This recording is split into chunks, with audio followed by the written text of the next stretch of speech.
Alhamdulillah wa syukurillah wala haula wala quwata illa billah. Asyhadu an la ilaha illallah wahdahu la syarikalah wa asyhadu anna Muhammadan abduhu wa rasuluh alladzi la nabiyya ba'da. Qala Allah ta'ala awaman kana maitan fahyaynahu waj'alna lahu nuran yamshi bihi fin nasi kama masalhu fil zulumati laisa bi kharijim minha. Al-ayah. Alhamdulillah ikhwatu fillah, kita bertemu di siang hari ini di dalam pelajaran tafsir yang dimana kita masih di manfaat fadilah tadabbur Quran.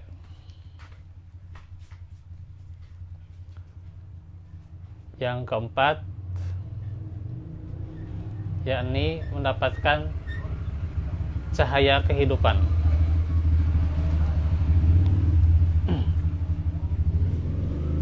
Karenanya Al-Quran itu adalah nur, cahaya. Dan kehidupan manusia adalah jalannya. Sehingga dengan Al-Quran ia dapat berjalan dengan lentera yang dapat menyelamatkannya dari jurang kebinasaan. Karena jalan tiap orang itu beda-beda ya. Tapi yang dimaksud ini adalah bagaimana jalan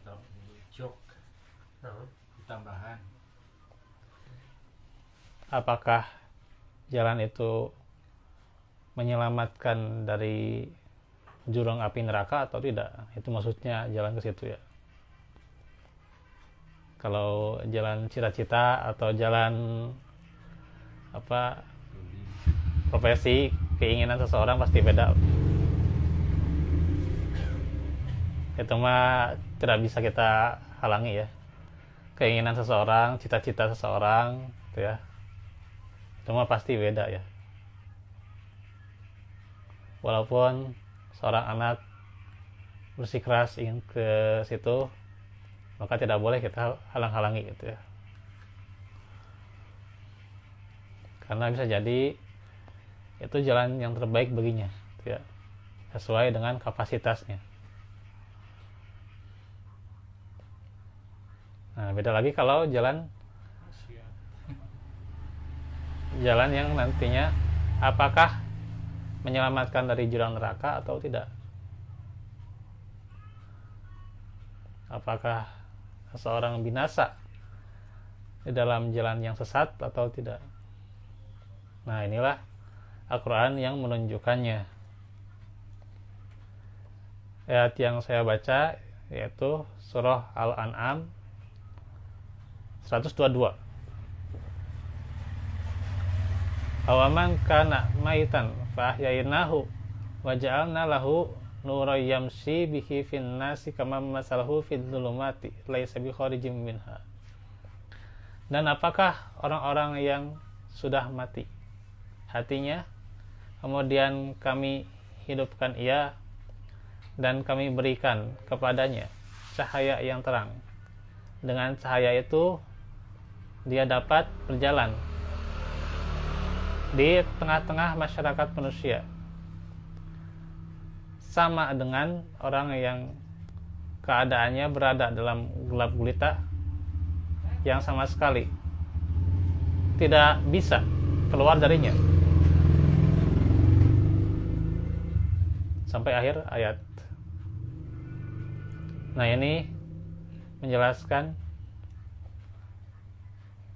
kehidupan orang yang diberikan cahaya Al-Quran dengan orang yang mendapatkan petunjuk selain Al-Quran itu beda.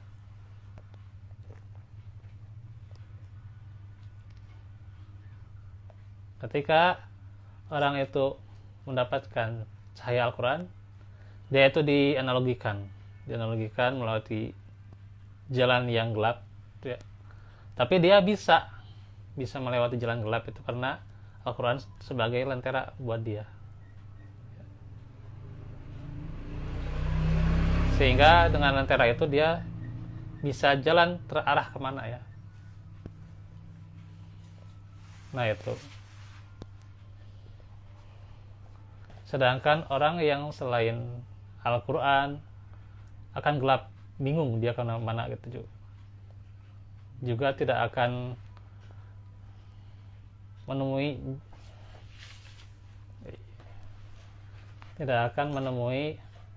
jalan keluar, ya. Karenanya tidak akan bisa mencari solusi, ya. Nah, disinilah kita dalam keadaan apapun hidup kita, baik dalam keadaan lapang, dalam keadaan sempit, dalam keadaan sehat atau sakit, ya. Dalam keadaan yang mudah atau sulit, tetap petunjuk kita adalah Al-Quran, ya. Iya, perubahan hidup.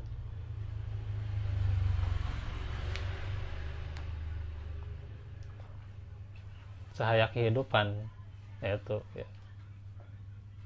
Bukan hanya sekedar dibaca saja, bukan apalagi ya cuman jadi simpanan, ya. Jadi pajangan, ya, bahasa dipahami dan lebih tinggi lagi ya diamalkan. Iya.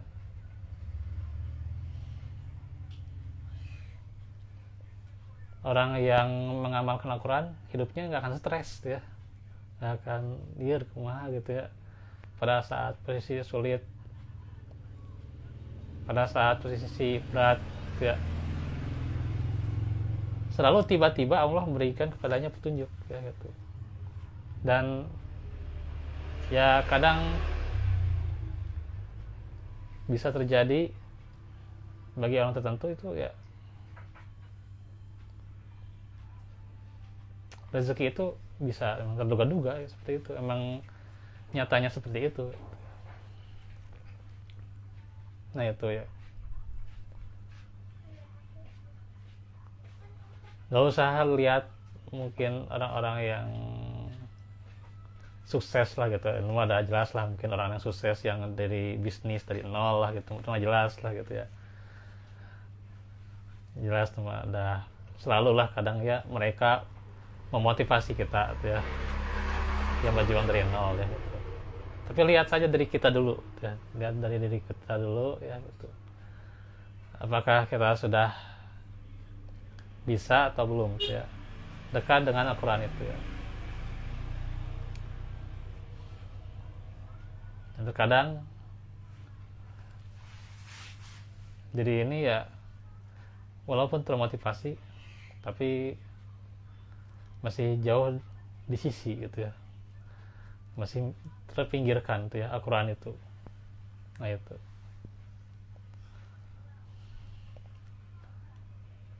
Padahal tidak kurang di kita ini, ya, terus, ya, ayat-ayat Al-Quran dibacakan, ya.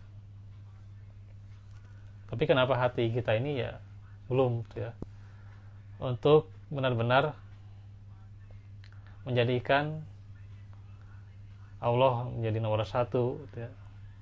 Quran jadi pegangan kita, bahkan menjadi passion kita, ya, passion kebiasaan kita dengan Al-Quran, ya, kedekatan dengan Al-Quran, ya. Sehari-harinya tidak bosan dengan Al-Quran, tidak kenyang dengan Al-Quran, terus ingin membaca lagi, terus ingin belajar lagi, ya. Nah seperti itu. Itulah, walaupun orang dia punya kelebihan, dia tunjukkan kelebihan itu, tapi dia ingin terus lebih belajar lagi gitu ya. Ya tidak orang sombong gitu ya dengan kelebihannya kemudian dia meninggalkan meninggalkan belajar. Nah ini ya, kembali pada diri kita ya gitu. Saya suka ada itu ya, orang yang wah saya adalah seorang pebisnis, orang yang motivator lah gitu. Dulu juga suka ada di TV siapa itu ya. Tapi pada ujung-ujungnya juga siarannya nggak rame gitu. Ujungnya ya siarannya nggak rame, akhirnya ya tontonannya sedikit, berhenti aja itu siarannya itu ya gitu. Ya lebih baik kita perhatikan diri kita dulu,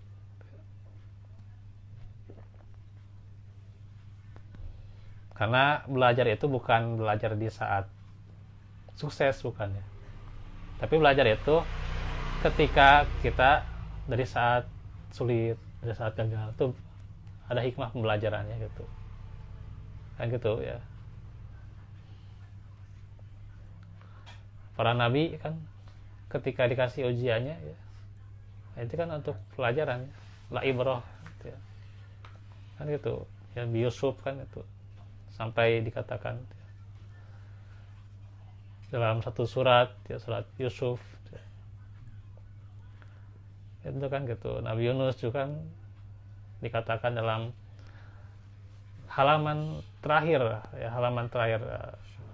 dua halaman terakhir di surat Yunus tuh kan itu dimakan ikannya.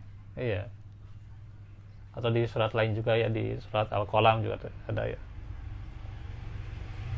Kira sama perahunya dimakan oleh sendirian. Iya. Pasti lempar di laut atau kemana? Iya. Ditujunin. Kesalahannya tuh. Iya, kesalahannya itu meninggalkan dakwah ya. Nabi Yusuf dengan cobaannya juga, terus Nabi Yunus ya, semua itu sebuah nabi lah. Ada yang enak ya. Ya nggak ada yang enak. Sulaiman aja yang kaya ya. Ya segitu Raja. ya, Sulaiman segitu nikmatnya juga dia katakan ujian.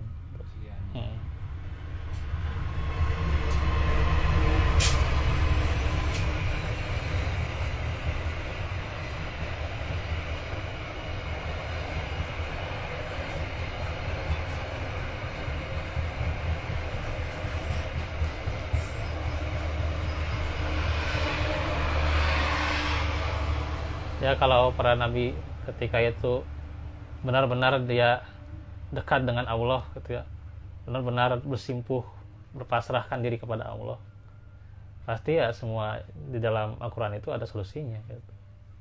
Saya pernah itu ya diinin gitu ya, ada orang yang susah lah, stres hidupnya gitu ya gitu, saya kasih tahu resepnya itu ya gitu, jangan gelisah, Allah bersama kita gitu. Kemarin itu ada kan kajiannya itu ya, ada judulnya itu, jangan gelisah, Allah bersama kita.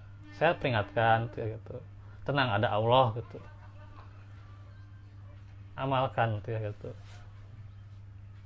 Itu terkadang ya yang membuat kita stres itu apa ya, ketika kita menduakan Allah gitu, meninggalkan Quran, itu yang kita syirik gitu. Iya.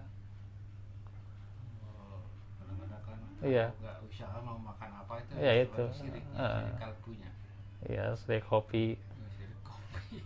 Itu yang terkadang tersembunyi pada diri kita. Kalau sudah mendoakan Allah ya kalau nasihatnya kan Allah dulu, Allah lagi, Allah terus kan gitu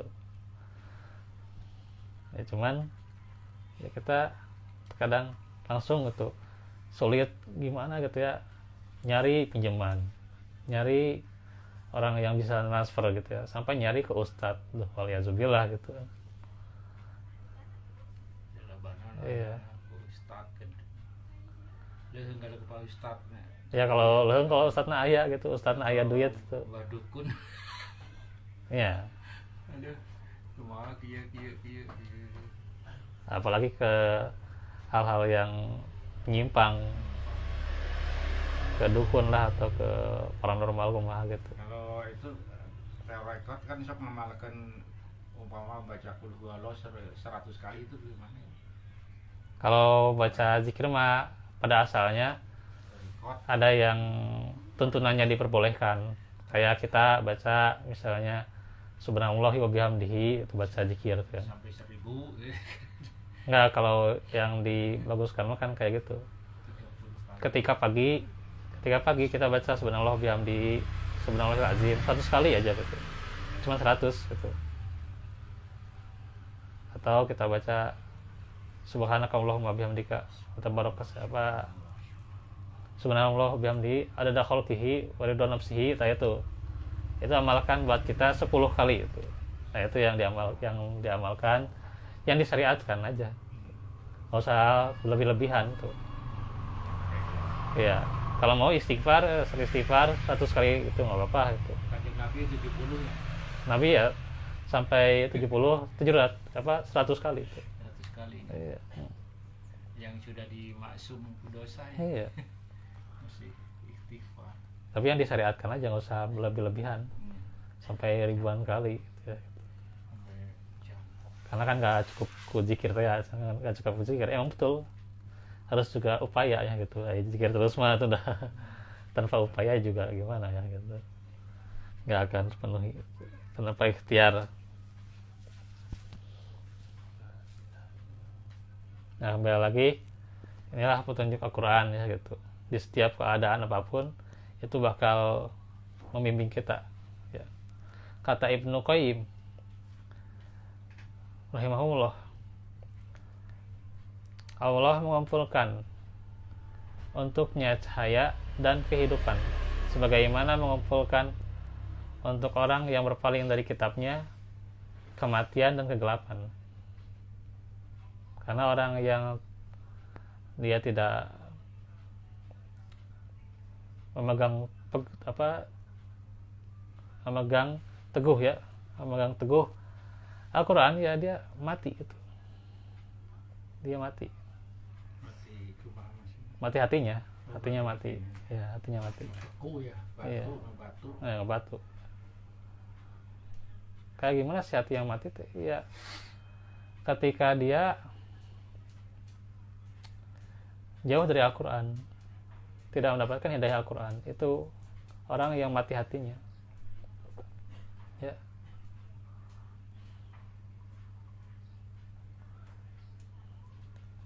Itu orang yang keras. Nah, itu baru ya.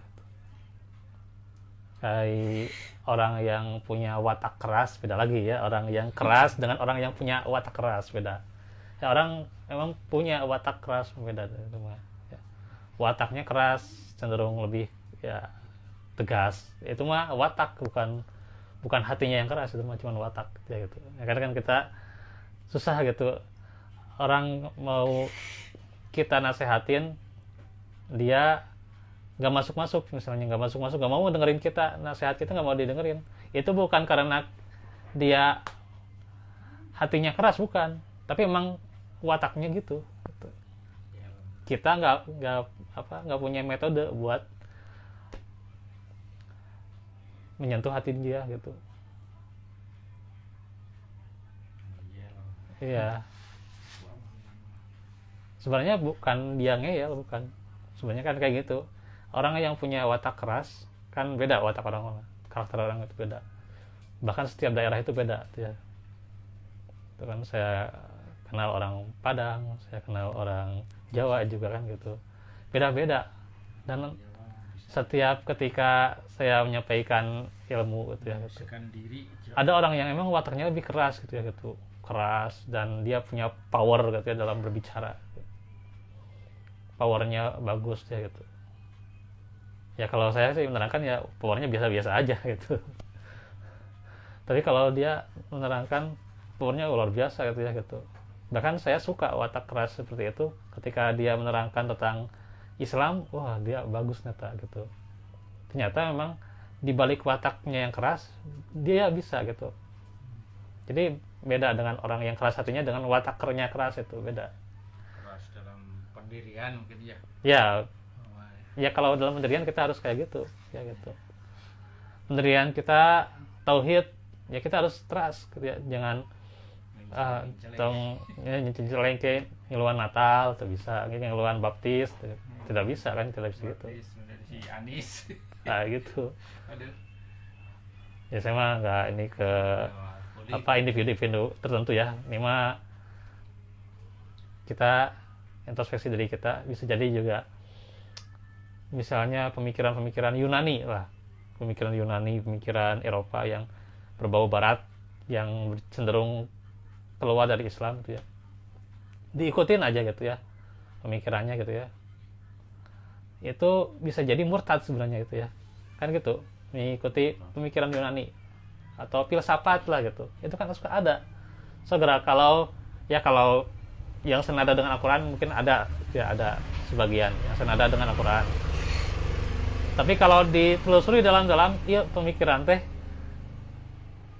sampai ke ngamurtadkan orang gitu. Nah itu aduh insyaallah keluar dari Islam mungkin murtadnya. iya, makanya itu kan kalau kita ya telusuri pemikiran filsafat atau pemikiran Yunani, pemikiran Barat, nah itu kan gitu kan banyak pemuda teh kayak gitu ya, menurut pemikiran Barat, pemikiran Yunani asa bangga gitu, tapi ketika dia menerangkan Quran sahese gitu.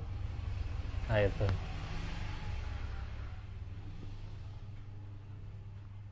jadi kembali lagi ya, orang yang hatinya keras itu bagaimana? Orang yang hatinya keras itu adalah ketika dia diberikan peringatan ya menolaknya itu bukan menolak secara ini ya,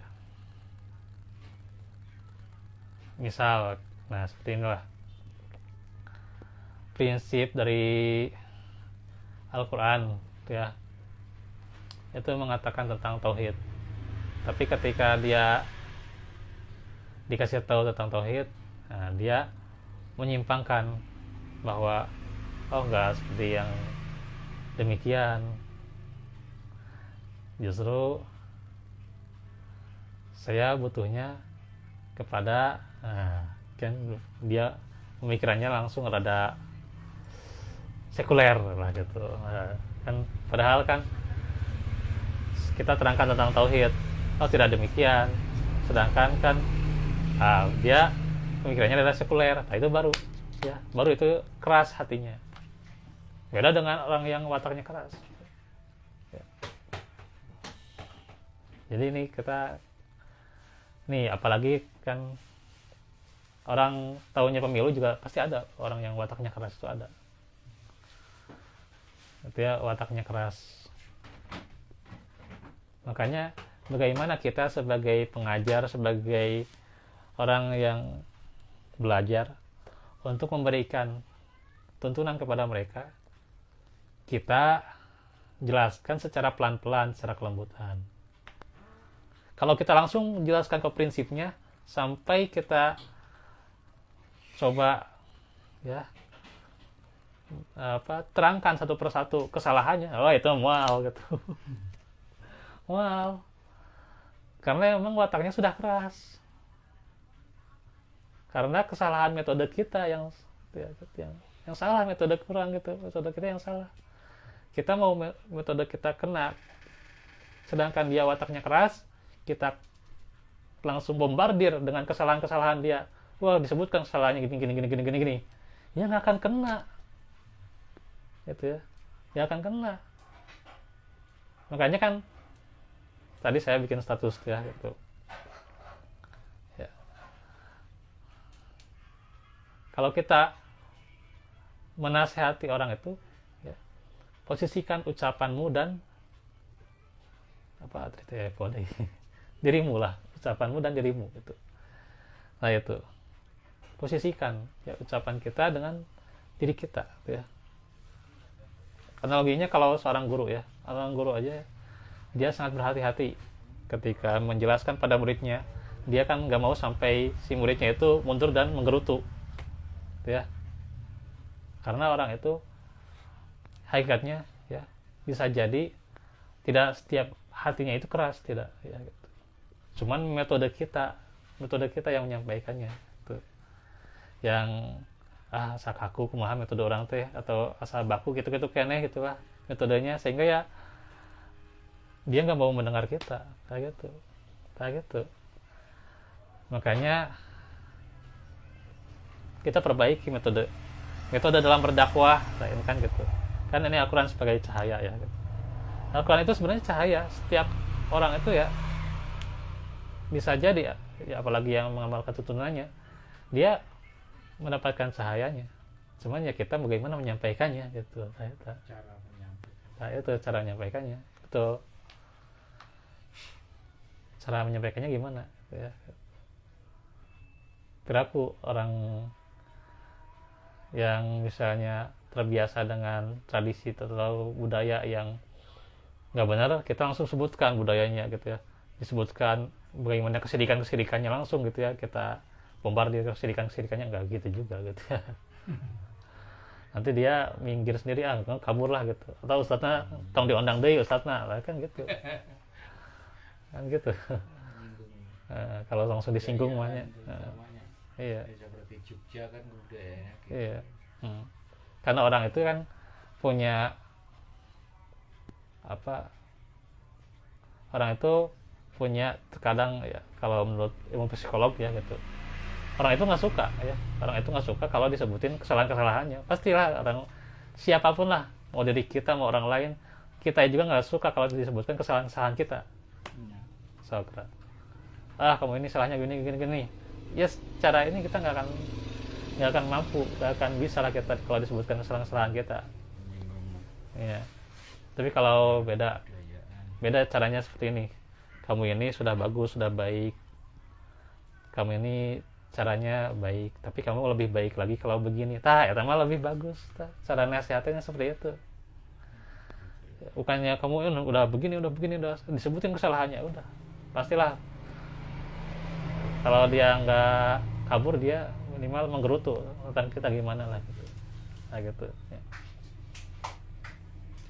Nah makanya itulah iya harus pakai metode.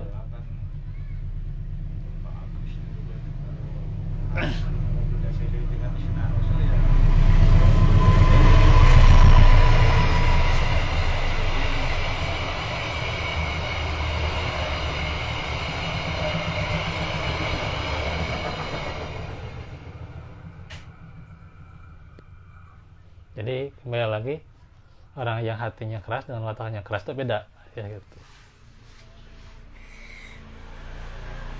Karena kita jangan langsung menyimpulkan, misalnya orang yang belum mau mendengar nasihat kita, langsung kita simpulkan kamu hatinya keras, hatinya beku, jangan langsung gitu. Nanti dia minggir sendiri itu. Minggir sendiri ya, lama-lama bosan dengan kita. Ya karena gitu cara kita. Nah itu ya. Makanya kembali lagi pada diri kita ya gitu. Karenanya Ibnu Abbas dan seluruh ahli tafsir berkata, ketika orang itu sudah menerima hidayah Al-Quran, sebelumnya itu dia kafir dan sesat, tapi karena dia sudah menerima hidayah Al-Quran, maka Allah memberinya hidayah. Kami berikan hidayah ya. Hidayah itu kan kemarin sudah diterangkan, ada hidayah yang irsyad, ada hidayah taufik. Nah ini dia diberikan hidayah taufik ya. Adapun firman Allah, dan kami berikan kepadanya cahaya yang terang ya, yamsi bihin nas yamsi bihi finnas ya gitu, yang bisa berjalan di tengah-tengah masyarakat manusia ya. Maksudnya adalah yang pertama, dengan cahaya itu, yaitu dengan cahaya Al-Quran ya, dia bisa membimbing dengan cahaya itu ya, bisa membimbing dengan Al-Quran ya. Sementara mereka dalam kegelapan, perumpamaan dirinya dengan mereka ya, dirinya yang punya cahaya Al-Quran dengan mereka yang berada dalam kegelapan. Ya punten asal seperti yang saya waktu nih ya. Jadi beda dia yang punya cahaya Al-Quran dengan mereka dalam kegelapan. Perumpamaan dirinya dengan mereka seperti suatu kaum yang berada dalam kegelapan malam, sehingga mereka tersesat dan tidak mendapatkan jalan yang benar. Adapun yang lainnya mempunyai cahaya yang terang, ia berjalan dengannya di jalan yang benar dan ia dapat melihat jalan tersebut serta melihat apa yang harus dijauhi di dalamnya. Nah itu ya, orang yang terang dengan Al-Quran berarti dia mempelajari, memahami, dia tahu apa yang harus dia kerjakan, apa yang dia harus hindari. Itu kayak tafsirnya kadang-kadang. Iya, dipelajari dengan tafsirnya juga gitu ya. Nah itu dia tahu bagaimana dirinya ya, apakah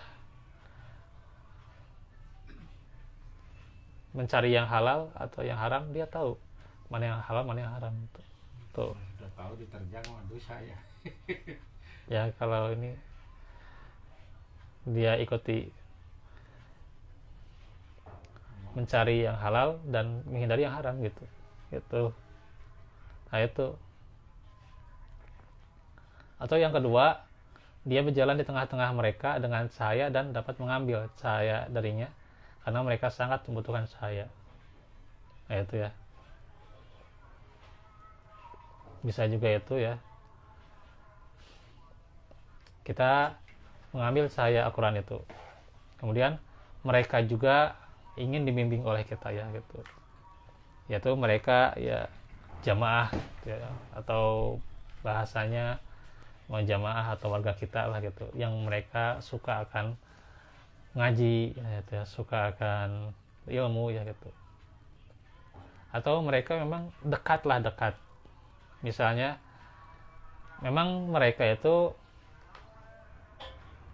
misalnya belum rajin ke masjid, tapi mereka dekat dengan kita. Nah kita bisa sambil kasih peringatan sedikit demi sedikit ya, kasih nasihat sedikit. Nah itu ya gitu, tidak langsung ya apa, orang yang nggak rajin ke masjid kita langsung ajak gini misalnya, ayo ke masjid, kalau nggak ke masjid kamu begini ya, juga kayak gitu. Malah ambek kadang-kadang. Iya, tapi motivasi dulu. Nyawon Iya, kalau kamu nggak mengikuti sunnah nanti kamu begini enggak, kasih tahu kita manfaatnya mengikuti sunnah bagaimana, manfaatnya mengaji bagaimana, manfaatnya ke masjid bagaimana. Nantinya dia bagus kan nih apa yang dinasihatkan, bagus nasihatnya. Nah, nanti dia mengikuti dengan sendirinya gitu kan gitu. Nah itu juga misalnya juga menyampaikan pada pasangan, itu juga harus ada polanya gitu. Atau langsung ada kesalahan-kesalahan tertentu kita langsung tanggap dengan langsung disebutkan akibatnya bakal begini enggak, tapi sampaikan tuh ya pada pasangan kita, sampaikan dengan motivasi, dengan kelembutan. Kalau nanti kita sampaikan akibatnya, kamu harus begini, nanti kalau nggak gini, berapa persen yang bisa mengikuti cara seperti itu ya. Beda kalau kita jelaskan sedikit ya gitu. Nah itu caranya ya gitu, motivasi gitu.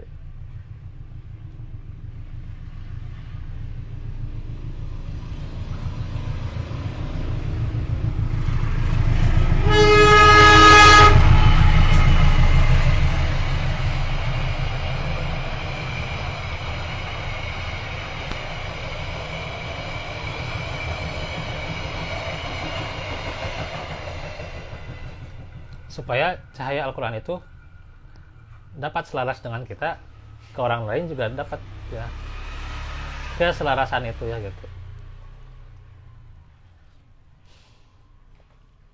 Kalau kita metodenya kembali lagi ya, metodenya keliru apalagi ya.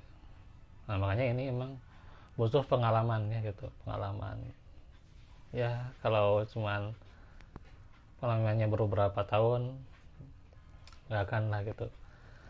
Nah kita tentunya terus ada ya, kalau bahasanya kan ujian tuh ya. Kita setiap berdakwah juga nanti dikasih ujian. Siapa yang punya apa, menggenggam prinsip dia, sedangkan prinsip dia itu ya beda gitu ya dengan kita misalnya. Nah itu pasti ada ya, prinsipnya dia itu beda dengan kita. Nah itu bagaimana kita menyampaikannya, nah, itu harus ada.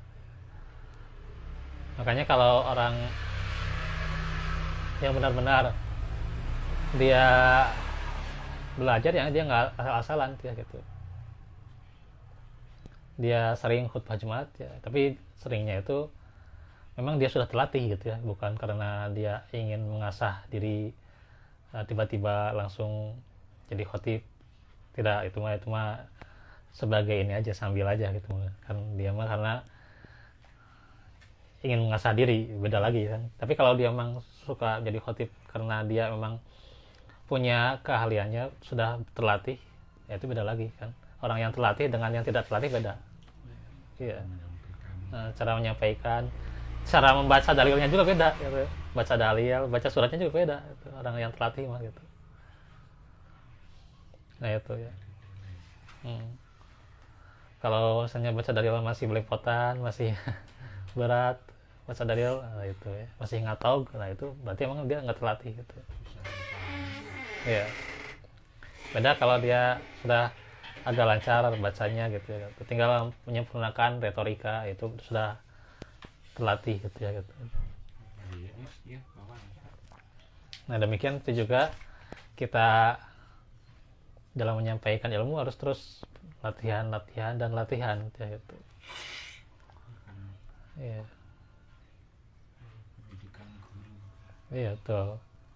Dan kan kita belajar itu kan sampai liang lahat. Artinya terus menerus kita melatih diri. Dan yang terakhir bisa, yang ketiga ya, ia berjalan di jembatan Sirat nanti ya, dengan cahayanya pada hari kiamat. Ya dengan syafaat Al-Quran itu dia bisa lurus mulus ya, walaupun ya misalnya dia terkena duri-duri lah gitu. Ada yang kan demikian, yang terkena duri-duri ketika di Sirat ya, tapi dia tetap bisa rambut dibagi berapa, itu mah perumpamaan. Tolong jadi prinsip tuh kan, kalau perumpamaan Sirat sebagaikan rambut dibagi 7 itulah gitu. Tajamnya 7 pedang yang Itu mah perumpamaan, bukan aslinya, bukan. Iya. Susah gitu. Iya. Beratnya mungkin ya. Iya, saking beratnya kayak gitu. Aslinya mah nggak seperti itu mah perumpamaan doang. Ya perumpamaan ya, karena supaya takut mungkin itu. Iya. Jadi kita hati-hati mungkin masih mungkin ya. Ya makanya ini cahayanya atau petunjuknya ya Al-Quran. Dengan Al-Quran kita bisa melewati jembatan Sirat ya. Walaupun misalnya ada yang dalam keadaan merangkak lah gitu ya, bisa jadi ya itu merangkak, karena bisa jadi ya kita merangkak di dunia juga, mungkin untuk beramal soleh kita masih merangkak ya gitu. Amal kita ya. Tergantung amal itu ya. Tapi saya masih ragu-ragu kalau hadisnya yang itu Abdurrahman bin Auf itu ya, katanya merangkak di Sirat juga. Itu masih ragu-ragu hadisnya saya ya. Dan cari itunya dalilnya gitu ya. Perbuatan kita baik mungkin ya. Ya, tergantung amal kita. Tergantung amal. Itu kan emang contohnya kan Abdurrahman bin Auf katanya merangkak juga di Sirot. Walaupun dia kaya, dia dermawan, tapi dia masih merangkak di Sirot katanya gitu. Itu hadisnya sebenarnya ada yang mengatakan doif itu hadis itu tuh gitu. Jadi saya juga masih ragu-ragu gitu. Nah, hati-hati juga itu ya kalau menyampaikan di khutbah Jumat ya. Hadis tentang itu. Didengar oleh orang banyak. Ya, eta. Yang pasti tentang Sirot itu ya tergantung amal kita. Intinya sirotol mustaqim, tunjukkan jalan yang Iya. lurus. Dan tergantung kedekatan kita dengan Al-Quran. Itu yang jelasnya. Karenanya ahli syirik dan munafik mereka susah melewati Sirot ya. Itu Kegelapan syirik dan kemunafikan mereka yang menyebabkannya. munafik yang sangat susah Iya. kita menghindari. Iya itu.